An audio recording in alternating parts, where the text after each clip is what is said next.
محمد ذیشان لکھتے ہیں کہ حضرت میرا یہ سوال ہے کہ میں اکثر جب نماز کا وضو کر لیتا ہوں، نماز شروع کرنے سے پہلے یا پھر نماز کے دوران مجھے ایسے لگتا ہے کہ میری ہوا خارج ہو گئی ہے، میرا وضو ٹوٹ چکا ہے، لیکن نہ تو بدبو ہوتی ہے نہ ہی آواز سنائی دیتی ہے۔ اس صورت میں میرے لیے کیا حکم ہے؟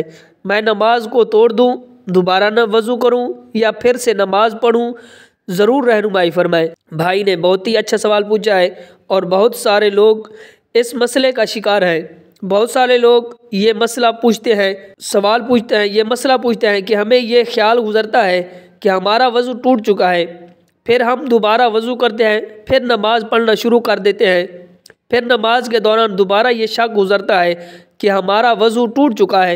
بعض لوگوں کو تو اتنا وسوسوں کا مسئلہ ہوتا ہے کہ انہیں اتنے وسوسے آتے ہیں کہ میں نے خود دیکھا ہے کہ جب وہ وضو خانے میں وضو کر رہے ہوتے ہیں تو ہاتھ دھو لیے کلی کر رہے ہیں، پھر دوبارہ سے ہاتھ دھونا شروع کر دیتے ہیں اور انہیں یہ لگتا ہے کہ ہمارا وضو صحیح سے شروع نہیں ہوا، ہم نے وضو صحیح نہیں کیا۔ بعض لوگ وضو کرنے کے بعد نماز شروع کرنے لگتے ہیں تو انہیں یہ شک گزرتا ہے کہ ان کا وضو درست نہیں ہے یا پھر ان کا وضو ٹوٹ چکا ہے۔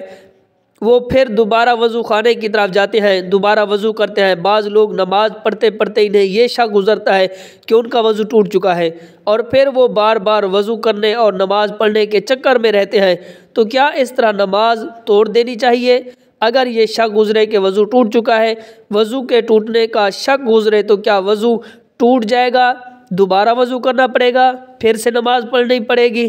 اس لیے کیا حکم ہے؟ ایک چیز سمجھ لیجئے کہ نبی پاک صلی اللہ علیہ وآلہ وسلم نے ارشاد فرمایا، ایک شیطان ہے جس کا کام یہ ہے کہ وہ وضو کرنے والوں کو وسوسوں میں مبتلا کرتا ہے، بس جس پر اس کا وار کامیاب ہو جاتا ہے، یعنی جو اس کے وسوسوں کا شکار ہو گیا، پھر اس شخص کے پیچھے وہ شیطان پڑ جاتا ہے اور اس طرح طرح کے خیالات میں مبتلا کرتا ہے اور اسے بہکاتا ہے۔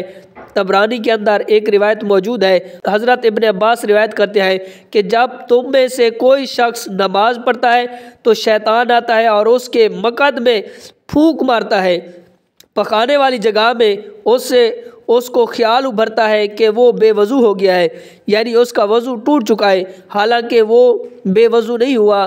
تم میں سے جو بھی اس صورتحال سے دوچار ہو وہ نماز نہ توڑے جب تک آواز نہ سنائی دے یا بدبو محسوس نہ کرے۔ جب تک اسے آواز نہ سنائی دے یا پھر بدبو محسوس نہ ہو تو اس وقت تک وہ اپنی نماز نہ توڑے گا۔ اسی طرح کا شک گزرے کہ وضو ٹوٹ گیا ہے، اسے لگتا ہے کہ اس کی ہوا خارج ہو گئی ہے، تو جب تک آواز نہ سنے یا بدبو جو ہے وہ اسے نہ آئے تو اس وقت تک وہ نماز کو نہ توڑے، نماز پڑھتا رہے۔ یہ بہت سارے لوگوں کو وسوسے آتے ہیں، اس طرح کے وسوسوں میں وہ مبتلا ہوتے ہیں۔ ایک مرتبہ آپ نے جو وسوسوں کا شکار ہو گئے تو پھر شیطان کی چال جو ہے وہ اس پر کامیاب ہو جاتی ہے، پھر وہ بار بار اس پر حملہ کرے گا۔ آپ کے ذہن میں یہ خیال آئے گا کہ آپ کا وضو ٹوٹ چکا ہے، آپ کو لگے گا کہ آپ نے وضو درست نہیں کیا۔ بعض لوگ اسلامی وسوسوں کا شکار ہوتے ہیں، جس طرح پچھلے دنوں مجھے ایک بھائی نے بتایا کہ میں غسل کرتا ہوں تو مجھے ایسے لگتا ہے کہ میرا غسل نہیں ہوا، میں ابھی بھی میرا جسم کا کوئی حصہ خشک رہ گیا ہے، یعنی ایک مرتبہ نہاؤں گا پھر دوبارہ مجھے شک گزرے گا، پھر میں نہانا شروع کر دوں گا، تو اسی طرح میں ٹینکی کو ختم کر دیتا ہوں۔ اس طرح جب آپ اس طرح کے وسوسوں کا شکار ہوں گے تو پھر آپ کے لیے بہت زیادہ آزمائش بن جائے گی۔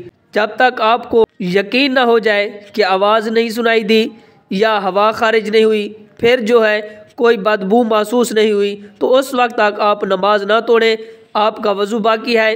اس وضو کے ساتھ آپ جتنی مرضی نمازیں پڑھنا چاہیں پڑھ سکتے ہیں، آپ نماز پڑھتے رہیں۔